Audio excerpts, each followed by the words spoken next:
ભારતીય મહિલા ક્રિકેટ ટીમની શાનદાર જીતને લઈને અમદાવાદના મણિનગરમાં ભવ્ય ઉજવણી કરવામાં આવી। લોકોએ રસ્તા પર રેલી યોજી અને ઉજવણી કરી હતી। ક્રિકેટ રસિકોએ ફટાકડા ફોડી મીઠાઈઓ વહેંચી અને ઉજવણી કરી હતી।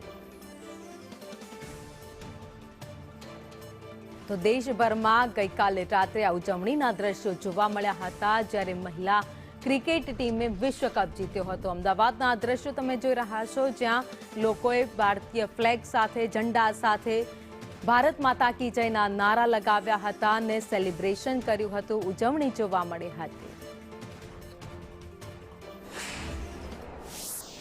परंतु महिला क्रिकेट टीमे पहली ज वार वर्ल्ड कप जीती समग्र विश्व में भारतीय नारीનું જે નામ રોશન કર્યું છે। અને ખાસ કરીને પ્રધાનમંત્રીના જે કહેવાથી કે ભારતીય નારી ક્યારે પાછળ નથી પડતી, આજે સાબિત કરી આપ્યું છે। મુંબઈના એક ક્રિકેટ સ્ટેડિયમમાં જ્યારે ભારતીય ક્રિકેટ ટીમે જીતનો ચોગ્ગો ફટકાર્યો અને વિકેટ પૂરી કરી, ત્યારે સમગ્ર દેશ આપણે નાચી ઉઠ્યો કે આજે એટલો બધો આનંદ છે કે દિવાળીમાં જેટલો આનંદ નથી કર્યો એનાથી ડબલ આનંદ આજે અનુભવાય છે કે મહિલા જીતે, આજે વર્લ્ડ કપમાં જીતીને જે પ્રદર્શન, જુસ્સો, શક્તિ બતાવી છે તેમની, કે તે બદલ આમ જોઈને નારી શક્તિ પ્રદર્શન કરીને જેટલી શક્તિ એમણે બતાવી આજે, અને જે રીતે એ લોકો વિજય મેળવીને આજે આગળ આવ્યા છે, તે બદલ આજે ખૂબ ખૂબ હું એમને અભિનંદન પાઠવું છું।